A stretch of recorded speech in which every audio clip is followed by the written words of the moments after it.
What's up, Rivet Wars fans? This is Lieutenant Nathaniel Flint of the Landship Scorpios, and today we're talking about one more of those Ruska units that was released. Specifically, we're talking plugs, the Tungsten Loader. The Tungsten Loader is a beautiful little model.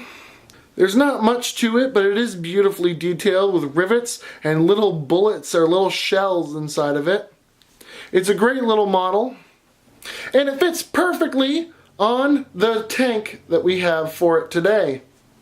Since there's only one unit with this Ruska base set that was released that has a plug port, and there's only one plug to go with it, today we'll be doing a video mostly about how this plug interacts with the KV12 tank and my interpretation of some of the specials and how they will act together. First, let's just talk about the plug is only 2 deployment points to deploy, so there's really no reason, if you have your tank deployed, to not plug this guy in as well. You really should be having that. As you know, you can put a plug on any pluggable unit that is still within your territory, so be sure to define those territories before you get into the game. And with that, let's hop right into the stats and right how this unit can be used. Alright, let's show the card for just a moment. We'll talk about the stats, and then I'll show you an example on the board. This one is going to need a visual to help fully explain. First off, the Tungsten Loader is a plug unit, and it has a very interesting thing. It has a land range of 3.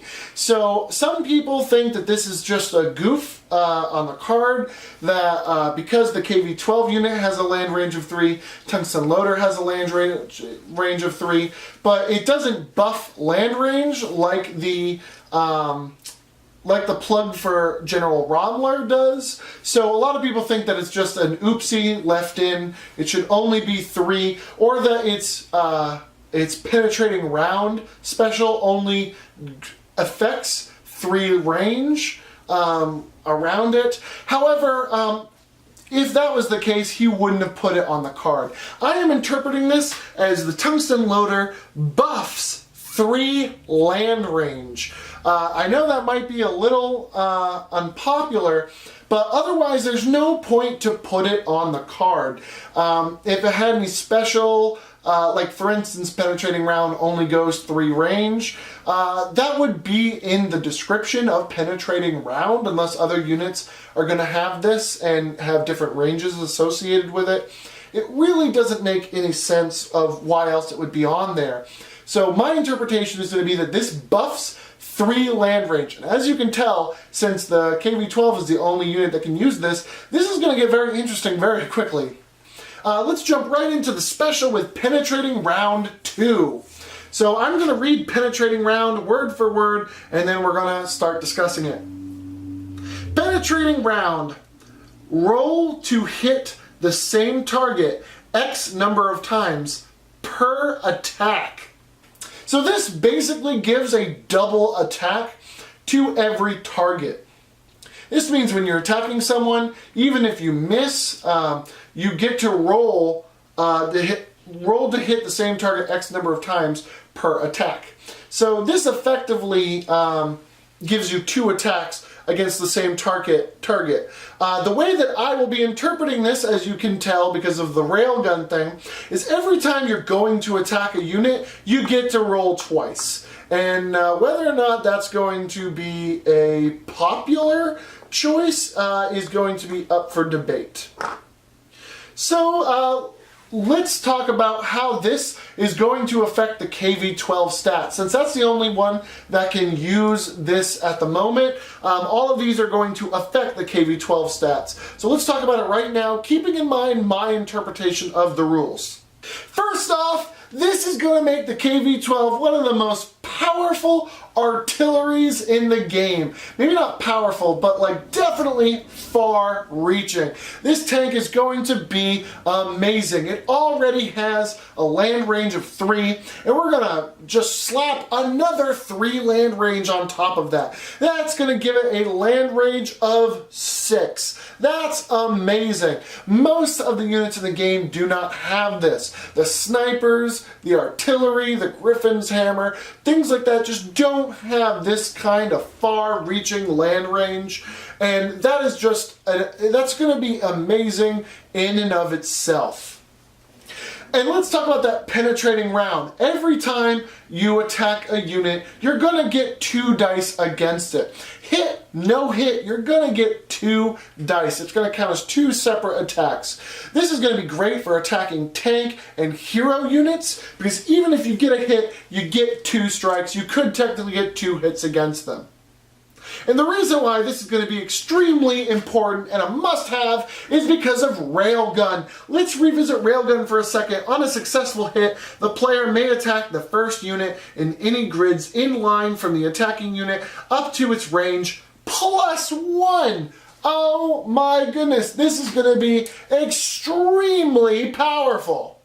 If you've watched my KV12 video and you know my interpretation of the Railgun stat is that it goes, whatever unit you're attacking, it goes straight back to the deployment point, or straight backwards wherever they're facing, so that it's just a straight line, easy peasy, no interpretation of what direction you're attacking from. It's pretty common sense that it's a straight quote-unquote backwards hit. So with that in mind, let's talk about how this is going to work. So let me show an example, and then I'll get flamed down in the comment section. So as you see here, I have a pretty atypical scenario that will probably end up being best case scenario for the KV12 tank. So the tank has a land range of 6. But remember, Railgun gives +1 to your range. It effectively has a land range of 7. And that's only if you hit, but we'll talk about that. So first off, let's say that your KV12 wants to attack these guys here and not any of the other targets he has. Those Panzerfaust are getting too close for comfort. So he gets 2 dice against armor type 1. He only gets 1 attack, so he's going to attack this guy right here. So you roll and you miss. But remember, penetrating round gives you 2 dice against anyone, so he rolls again and he gets a hit. He takes out this guy. Well, because of Railgun, he now gets to go directly back and attack the next person in line, in a line. So that right in a line backwards here is going to be this Schlitten in the first attack slot. So he gets 1 attack against him as well, only if he hit. So since we did hit and we killed that unit, we are now rolling off to go against the Schlitten. He gets 2 dice against armor type 2. He rolls, and that's it. Usually would be the end of that Railgun. But wait, he has penetrating round. He rolls again to effectively get another attack, and that Schlitten is done in 1 hit. So now, he gets to continue that Railgun strike directly back, so he can't attack this hero unit here. He's got to attack the person in the first slot. So the next one back is a mono wheel. He rolls, he gets him, and that's it. And he continues this. 1, 2, 3, 4, 5, 6 for his range. He continues right back. Roll after roll. 2 rolls apiece with those 2 dice. He gets back to this tank back here with General Rommler in it. He gets 2 dice against him. He rolls. He does hit. But remember, penetrating round gives him 2 attack against the same target. He rolls 2 hits, 2 for 2, and he gets those 2 hits on that tank. Extremely devastating. For a full health tank, that probably just knocked his health down by, completely in half. That was an amazing strike. But remember, as long as he hit, even if he missed that second hit, he still hit, so the railgun still continues on. +1. So that means this 6 now rolls into 7 back here. We have our little Jaeger Erwin Koenig back there, a hero unit. He gets to roll 2 dice against that armor type 1. He hits both times, and that hero unit is gone. In an amazing display, he has just completely wiped the board with this Blight player. Just completely cleaned him out in a full line.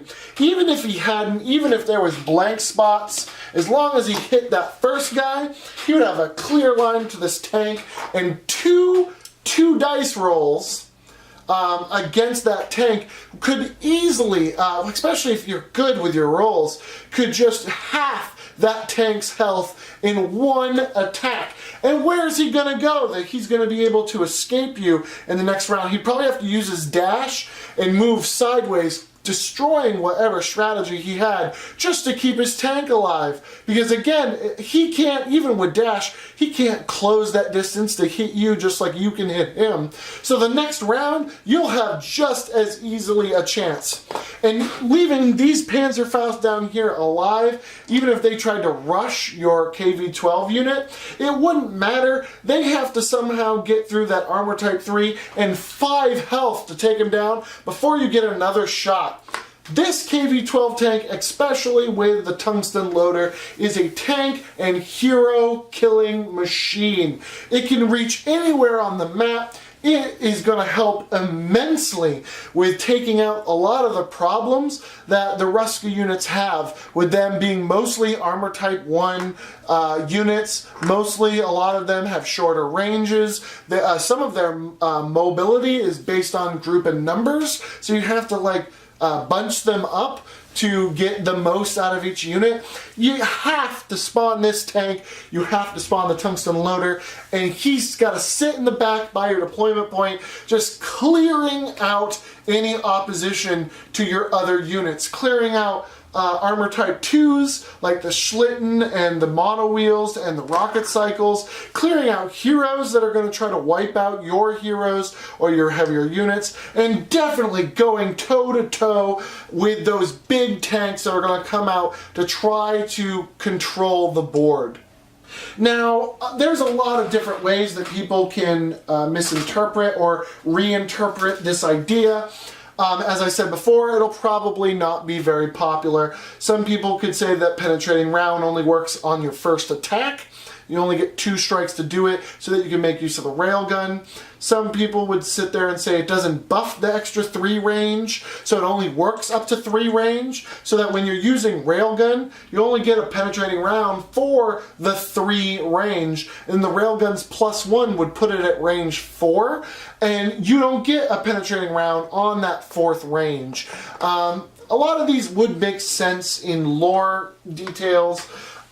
It buffs it nerfs the unit a decent amount, and it does allow basically the other side to get out and keep out tougher units without worrying. A land range of 3 and in theory 4 is still really good to have. It's still very decent and can keep you away from the other tanks in the game. And again, you get 2 strikes against them in that 3 range. This is still, it's very possible to half a Landskrieger or to half an Ostrich.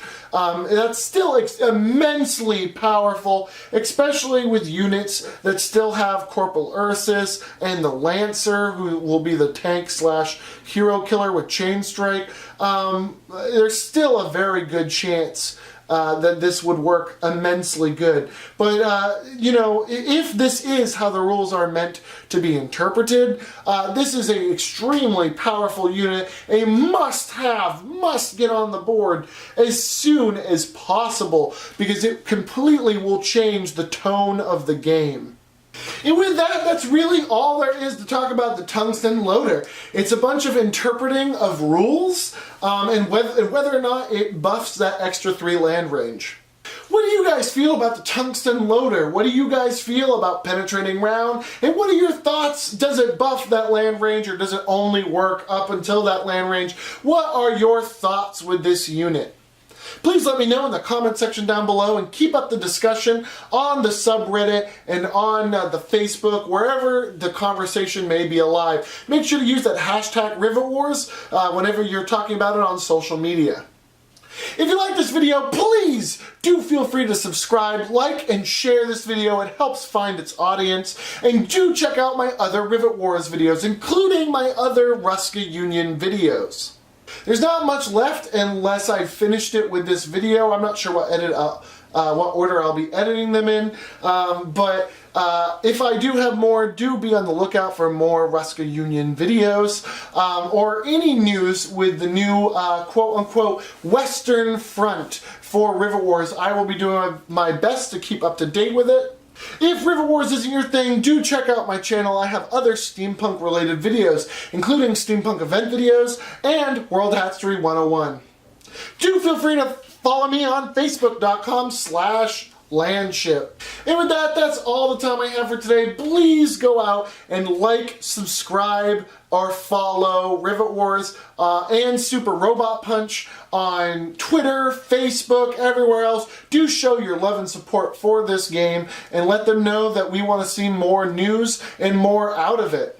With that, if this is my last Ruska Union video, at least at the moment, I do look forward to a Kickstarter, so woohoo, hopefully we'll get one. And with that, I hope you guys have a wonderful evening. Thank you so much.